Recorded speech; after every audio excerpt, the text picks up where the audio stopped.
오늘 본문 말씀은 모르는 분이 없을 정도로 유명한 말씀입니다.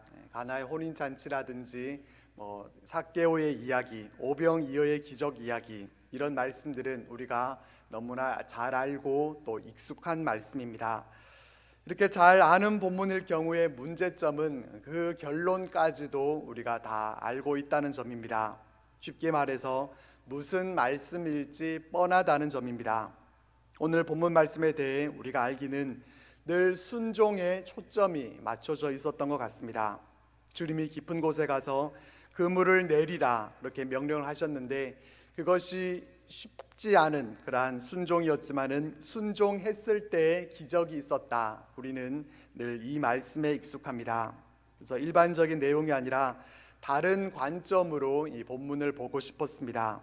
처음에는 깊은 곳이라고 하는 부분에 뭔가 의미가 있지 않을까 하고 성경을 보다가 그러다가 본문 말씀에서 핵심적인 부분을 발견하게 된 것이 있습니다. 바로 말씀입니다. 우리는 오늘 본문을 말씀에 초점을 두고 함께 살펴보면서 오늘 우리에게 주시는 하나님의 음성을 함께 듣고자 합니다. 본문의 시작은 무리가 몰려왔다는 내용부터 시작이 됩니다. 많은 무리들이 몰려들었던 이유는 무엇이었습니까? 하나님의 말씀을 들을새. 많은 무리들이 몰려든 이유는 예수님이 전하시는 말씀을 듣기 위해서였습니다. 본문 1절에서 이렇게 말씀이라는 단어가 처음 등장합니다. 예수님이 공생애를 시작하시고 사역을 해 나가시면서 주님이 하신 일이 무엇이었습니까? 마태복음 4장 23절 말씀은 예수님이 하신 일을 한 문장으로 요약해 주고 있습니다. 예수께서 온 갈릴리에 두루 다니사 그들의 회당에서 가르치시며 천국 복음을 전파하시며 백성 중에 모든 병과 모든 약한 것을 고치시니. 예수님이 하신 일은 가르치시는 것과 또 복음을 전파하시는 일과 고치시는 일, 이 세 가지였습니다. 말씀을 전하는 일, 이것이 주님의 사역 가운데서 가장 중심이 되고 또 중요한 일이었습니다. 주님은 하나님의 말씀을 전하실 때 주로 회당을 사용하셨습니다. 그러나 주님은 항상 회당에서만 말씀을 전하셨던 것이 아니라 집안에서도 또 호숫가에서도 또 들판에서도 말씀을 전하셨습니다. 장소를 가리시지 않으시고 사람들이 있는 곳이라면 어디서든지 그곳에서 말씀을 전하셨습니다. 주님의 말씀은 이전의 종교 지도자들의 가르침과는 전혀 다른 것이었습니다.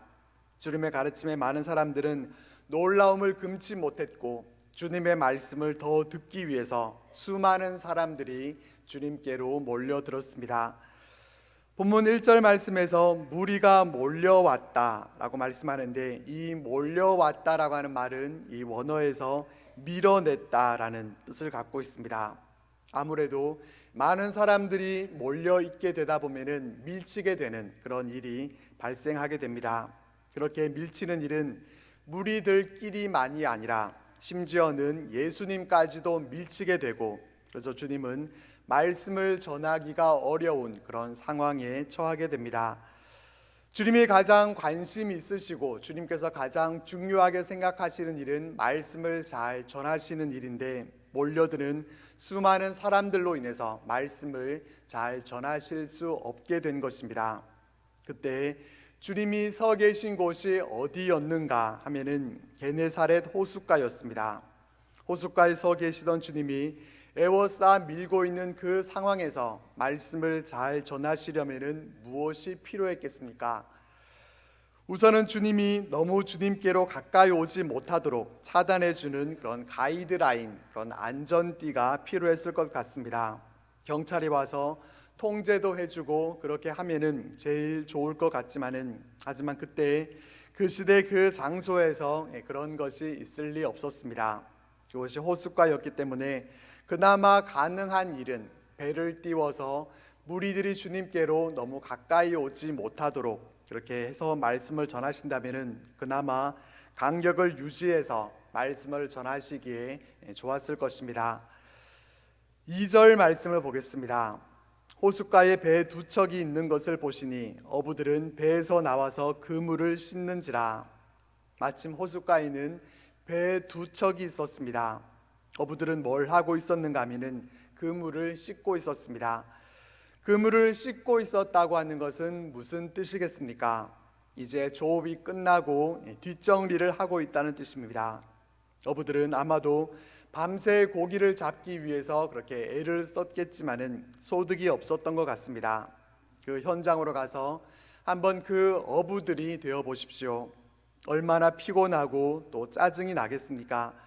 만선 후에 그물을 손질하는 일은 콧노래가 나오겠지만은 지금 어부들은 그럴 기분이 아닙니다.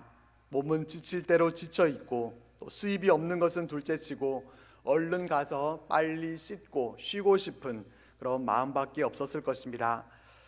식당에 손님이 아무도 안 오면은 수고한 것 없이 피곤할 것도 없을 것 같지만은 손님들이 많이 와서 바쁘고 힘들게 보낸 날보다 손님 하나 없는 날이 훨씬 피곤하고 힘들다는 그런 얘기를 들어보셨을 것입니다.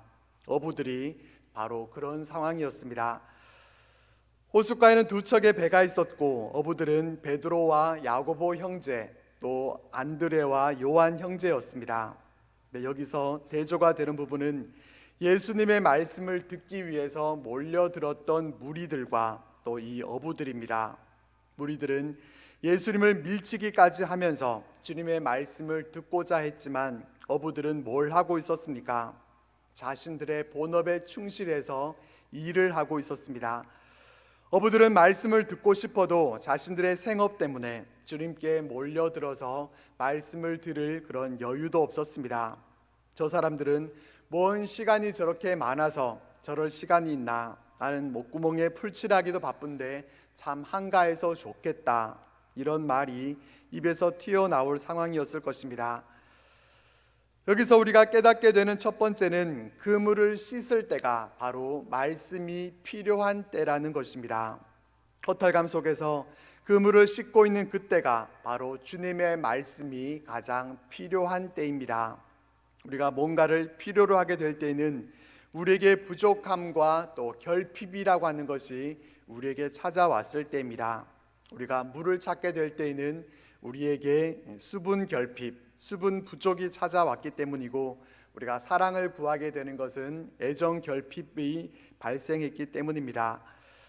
반대로 우리에게 가득함과 풍요로움이 있을 때는 우리는 필요를 느끼지 않습니다. 사자도 배부를 때에는 옆에 먹잇감이 있어도 전혀 거들떠 보지도 않는다고 합니다. 이미 배부른 자는 먹을 것을 쳐다보지 않습니다. 만약에 두 척의 배에 있던 어부들이 물고기를 가득 잡은 상태였다고 하면 어땠겠습니까? 물고기를 내다 팔기 위해서 그것을 담고 정리하느라고 아주 정신이 없었을 것입니다. 그런 상태에서는 호숫가에 있던 무리 중에서 누가 찾아와서 우리 예수님 말씀 좀 같이 들어보자, 그렇게 말을 해도 그런 말이 전혀 들리지 않았을 것입니다. 호숫가에 누가 서 계시는지 전혀 보이지도 않고 주님이 필요하다거나 말씀이 필요하다거나 아예 그 어떤 것에 대한 필요 자체를 느끼지 못했을 것입니다. 그러니까 빈 그물을 씻고 있는 상태는 주님의 말씀을 듣기에 좋은 상태가 되어 있는 것입니다. 우리 삶에 빈 그물을 씻고 있는 어부들과 같은 그런 상황을 경험하고 계신 분 있으십니까? 내 삶이 만족과 부유함과 풍요로운 상태가 아니라 결핍과 또 부족의 상황에 처해 있는 분 계십니까? 우리 삶의 현장에서 우리의 가정과 일터에 문제가 있고 우리의 자녀와 또 자손들에게 문제로 인해서 피곤함과 공고함 가운데 있다고 하면은 지금 이때가 주님의 말씀이 가장 필요한 때입니다. 어렵고 힘들 때 우리가 해야 할 일은 하나님의 말씀을 의지하는 것입니다. 어떤 문제가 생겼을 때 우리가 가장 쉽게 하는 행동은 예배 드리지 않는 것입니다. 교회에 나가지 않으면은 문제가 해결되기라도 할 것처럼 그렇게 행동하지만은 우리가 기억해야 할 것은 그때가 바로 하나님을 찾을 때입니다. 하나님을 찾고 의지하면서 하나님의 음성을 듣기를 사모할 때 하나님은 우리에게 말씀해 주실 것입니다. 하나님의 말씀은 성경과 또 강단에서 선포되는 말씀만이 아닙니다. 특별한 체험과 같이 꿈과 환상을 통해서만이 아니라 하나님은 내게 가장 가까이 있는 사람을 통해서, 그 사람의 입술을 통해서도 말씀하시고 내가 처해 있는 그 상황을 통해서도 말씀하십니다. 내 마음에 평안이 있는지 없는지를 통해서도 응답하시고 또 말씀해 주십니다. 우리는 그물을 씻을 때가 가장 말씀이 필요한 때임을 알고 더욱 말씀을 의지하면서 나아가는 우리의 삶이 되시기를 바랍니다. 3절 말씀입니다. 예수께서 한 배에 오르시니 그 배는 시몬의 배라. 육지에서 조금 떼기를 청하시고 앉으사 배에서 무리를 가르치시더니. 주님은 호숫가에 있는 두 척의 배 가운데서 시몬의 배로 찾아가십니다. 주님이 찾아가신 그 배는 베드로의 배였습니다. 주님은 베드로의 배로 가셔서 육지에서 조금 떨어지게 해달라 그렇게 부탁을 하십니다. 주님은 베드로의 배에 오르셔서 베드로에게 명령하지 않으셨습니다. 육지에서 조금 떨어져서 물로 나가자고 하십니다. 한번 상상해 보십시오. 이미 베드로는 빈 그물을 경험하면서 지치고 또 피곤한 중에 있습니다. 이제 그물을 싣고 퇴근하려고 하는 중에 있습니다. 그런데 다시 배를 좀 띄울 수 있겠느냐 그렇게 말씀을 하십니다. 손님 하나 없이 식당 일을 마치고 피곤한 몸을 이끌고 이제 가게 뒷정리를 다 마치고 셔터문 내리고 들어가 쉬고 싶은 그런 마음이 굴뚝 같은데 느닷없이 식당에 한 사람이 찾아와서 메뉴 하나를 주문하면은 어떻겠습니까? 그 손님이 반갑고 기쁘겠습니까? 오려면은 가게 문 닫기 전에 좀 일찍 오기나 할 것이지 이 말이 튀어나오려고 할 것입니다. 베드로는 배를 좀 띄워달라고 하시는 주님의 요청에 대해서 두 가지를 선택할 수 있었습니다. 하나는 부탁을 들어주는 것이고 또 하나는 그것을 거절하는 것입니다. 강제적인 명령이 아니었기 때문에 선택은 분명히 베드로의 몫입니다. 부탁을 들어주는 것과 거절하는 것 중에 어떤 것이 더 쉽겠습니까? 성격상 거절하는 것을 잘 하지 못하는 그런 사람이 있다고 하지만은 사실 거절하는 편이 우리 몸에는 더 편안함을 줍니다. 거절할 때 그 잠깐의 불편한 마음만 견뎌내면은 거절하는 것이 더 쉽습니다. 주님의 부탁을 들어주려고 하면은 가뜩이나 피곤한 몸이 더 피곤해지게 됩니다. 퇴근 시간이 언제가 될지 모르고 또 퇴근 시간만 늦어지게 됩니다. 그렇지만 베드로는 주님의 부탁을 들어드리는 쪽을 선택합니다. 그래서 주님은 베드로의 배에 앉으셔서 무리들을 가르치십니다. 사실 어부였던 베드로의 배는 물고기를 잡기 위한 그러한 용도이지 사람을 태우고 말씀을 잘 전하실 수 있도록 그런 용도로 쓰이는 것이 아닙니다. 주님은 지금 베드로의 배를 다른 용도로 사용하고 계십니다.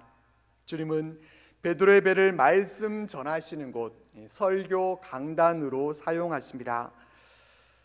무리들은 배에 타고 계신 주님을 어느 정도 떨어진 거리에서 호숫가에 앉아서 말씀을 듣고 있습니다. 그리고 배에 있는 예수님과 함께 베드로가 같이 타고 있습니다. 주님이 말씀을 전하실 때 베드로는 다른 사람들과 달리 바로 곁에서 주님의 말씀을 들을 수가 있었습니다. 마치 곁에서 듣고 있지 않는 것처럼 시선은 다른 곳에 두고 있다 할지라도 주님의 그 말씀을 가장 가까운 곳에서 가장 잘 들을 수가 있었습니다.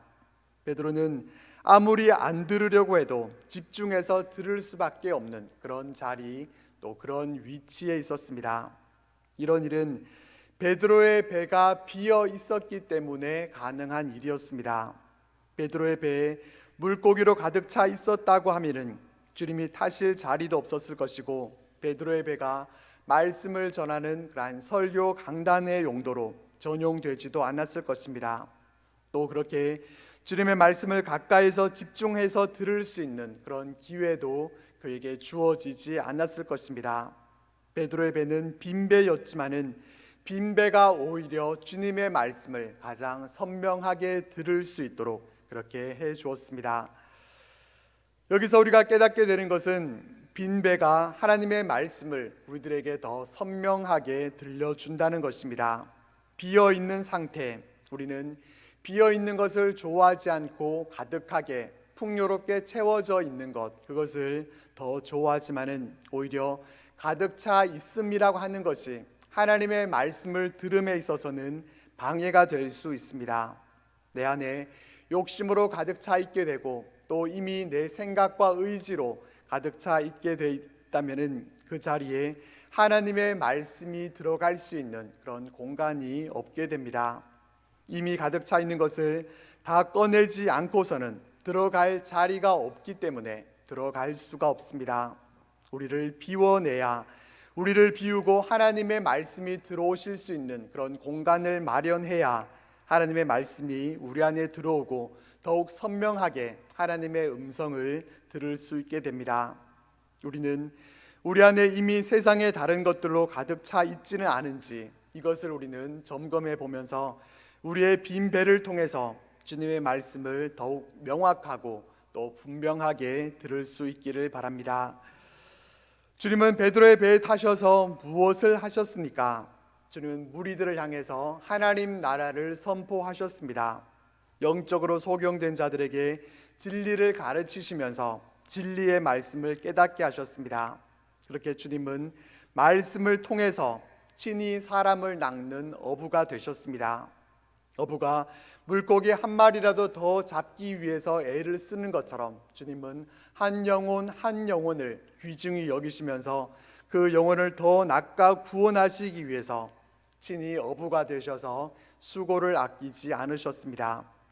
그리고 4절 말씀을 보겠습니다. 말씀을 마치시고 시몬에게 이르시되 깊은 데로 가서 그물을 내려 고기를 잡으라. 주님은 무리들에게 말씀 전하기를 다 마치셨습니다. 말씀을 마치신 후에 주님은 시몬에게 깊은 데로 가서 그물을 내려 고기를 잡으라 말씀을 하십니다. 주님은 목수의 아들이셨습니다. 그래서 목수 일에 대해서는 어느 정도 알지 모르겠지만은 고기잡이에 대해서는 당연히 잘 아실 리가 없습니다. 고기 잡는 일에 있어서는 어부들이 전문가입니다. 전문가인 그들이 밤이 새도록 수고를 했지만 한 마리도 잡지 못했습니다. 그래서 몸도 마음도 지쳐있는 그 상황에서 그와 같이 말씀하신 것입니다. 주님은 말씀을 전하시기 위해서 베드로의 배를 사용했던 것이고 이제 말씀을 다 전하시고 배에 탄 그 목적을 다 이루셨다고 하면은 베드로에게 참 고맙다, 수고했다 그렇게 말씀을 하시면서 수고비라도 좀 들려주면 좋을 것 같은데 주님은 그렇게 하지 않으시고 오히려 베드로에게 일을 시키십니다. 목수의 아들이신 그분이 어업 전문가인 어부에게 깊은 데로 가서 그물을 내리라 그렇게 말씀을 하십니다. 깊은 곳으로 가든지 얕은 곳으로 가든지 어디로 가기 이전에 주님의 이 말씀을 따르기가 쉽겠습니까? 쉬운 일이 아닙니다. 전문가인 그들이 이미 그들이 갖고 있는 그 지식과 기술을 다 사용해 봤는데도 아무런 성과가 없었는데 비전문가의 말을 어떻게 따를 수가 있겠습니까? 자존심이 상해서라도 할 수 없는 일이었습니다. 하지만 주님의 말씀에 베드로는 어떻게 반응을 합니까? 선생님, 우리들이 밤이 새도록 수고하였으되 잡은 것이 없지만은 말씀에 의지하여 내가 그물을 내리리라. 이 베드로의 대답이 대단합니다. 밤이 새도록 수고했고 잡은 것이 없는 상황이기에 이런 상황을 생각한다면 전혀 그물을 내리고 싶지 않습니다. 그렇지만 주님의 말씀에 의지해서 그물을 내리겠습니다. 베드로는 주님의 말씀에 의지해서 순종합니다. 자신들의 경험으로나 또 지친 몸의 그 피로한 상태, 마음의 허탈감과 또 빈정상함과 같은 것들을 생각한다면 할 수 없는 일이지만은 주님의 말씀에 따라 그물을 내리겠다고 합니다. 6절 말씀은 그렇게 하니 라고 말씀해 줍니다. 베드로는 그렇게 합니다. 그렇게 했다는 것은 무슨 뜻입니까? 깊은 곳으로 가서 그물을 내렸다는 것입니다. 좀 더 자세히 하자면은 성질이 나서 그물을 던져버린 것이 아니라 주님의 말씀에 의지하여 깊은 곳으로 가서 그물을 내렸습니다. 다른 복음서를 보면은 주님이 배 오른편에 던지라 라고 말씀하시는 장면도 우리가 볼 수 있습니다. 중요한 것은 깊은 곳인지 오른편인지 그것이 중요한 것이 아닙니다. 얕은 곳에서는 또 그물을 왼쪽 편으로 던지면은 안 잡힌다는 그런 얘기가 아닙니다. 깊이와 방향이 중요한 것이 아니라 주님의 말씀대로 주님이 지시하신 곳으로 그물을 던지는 것이 중요합니다. 어디로 던지라고 하시든지 주님의 그 말씀대로 따르는 것이 중요한데 베드로는 주님의 말씀에 의지해서 그렇게 했습니다. 그렇게 했더니 어떻게 됐습니까? 고기를 잡은 것이 심이 많아 그물이 찢어지는지라. 얼마나 많이 잡혔는지 이 그물이 찢어지기 시작합니다. 하는 수 없이 그래서 7절 말씀과 같이 합니다. 이에 다른 배에 있는 동무들에게 손짓하여 와서 도와달라 하니 그들이 와서 2배 채움에 잠기게 되었더라. 배 한 척으로는 감당할 수가 없어서 다른 배를 불렀고 많은 물고기들로 인해서 배가 가라앉을 지경이 됐습니다. 빈 배에서 빈 그물을 싣고 있었는데 빈 배가 가득 차게 됐습니다. 빈 배가 가득 찰 수 있었던 것은 무엇 때문이었습니까? 순종 때문이었다고 우리는 쉽게 대답할 수 있습니다. 그렇지만 단순히 베드로가 순종했기 때문이라고 우리는 그렇게 말할 수만은 없습니다. 그렇게 되면은 이 기적의 역사의 초점은 베드로의 순종에 맞춰지게 됩니다. 베드로가 주인공이 되는 것입니다. 빈 배가 가득 차게 됐던 것은 주님의 말씀이 그곳에 있었기 때문입니다. 깊은 데로 가서 그물을 내려 고기를 잡으라. 주님의 이 말씀에 베드로가 믿음으로 순종할 수 있었던 그 이유는 무엇이었습니까? 주님의 말씀 때문이었습니다. 주님은 빈 그물을 싣고 있던 베드로에게 찾아가셔서 그의 배에 타시고 가장 가까운 곳에서 가장 집중해서 잘 들을 수 있도록 그에게 말씀을 주셨습니다. 그 말씀이 그를 사로잡았고 그 말씀이 주님을 의지하게 만들었고 마침내 베드로는 주님의 말씀에 의지했습니다. 주님의 말씀에 의지한 자에게 놀라운 기적의 역사가 있었음을 오늘 본문 말씀은 우리들에게 말씀해 주고 있습니다. 우리는 무엇을 의지하면서 살아가고 있습니까? 우리가 의지하고 있는 것은 그것은 얼마만큼의 힘을 가지고 있습니까? 우리가 의지하고 있는 것은 우리를 구원해 줄 정도의 그만큼 큰 힘을 갖고 있는 것입니까? 힘과 능력, 많은 재물, 지위와 권세, 과연 어떤 것이 우리가 의지해도 될 만한 것입니까? 시편 44편의 기자는 이렇게 고백합니다. 나는 내 활을 의지하지 아니할 것이라 내 칼이 나를 구원하지 못하리이다. 자신의 목숨을 지켜줄 수 있는 것은 활과 칼밖에 없는 것 같은데도 활을 의지하지 않겠다 그렇게 고백합니다. 그 이유는 칼이 자신을 구원하지 못한다는 사실을 알았기 때문입니다. 우리는 무엇을 의지하시겠습니까? 말씀에 의지할 수 있기를 바랍니다. 하나님의 말씀에는 구원의 능력이 있습니다. 주님의 말씀은 빈 배를 가득히 채우고도 남음이 있도록 얼마든지 그렇게 하실 수 있습니다.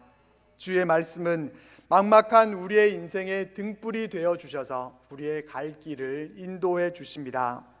말씀은 물고기를 잡던 어부를 사람을 낚는 어부로 변화시켜 줍니다. 우리의 인생을 바꾸시고 주님이 쓰시는 사명자, 주님이 쓰시는 제자로 만들어 주십니다.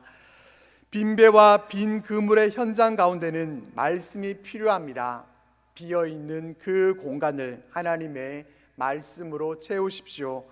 하나님 말씀 앞에서 나는 죄인이로소이다.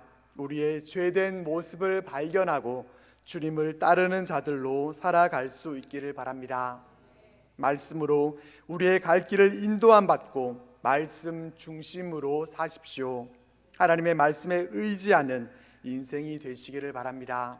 주님은 말씀으로 우리를 새롭게 하시고 또 능력으로 우리와 함께 해 주실 것입니다.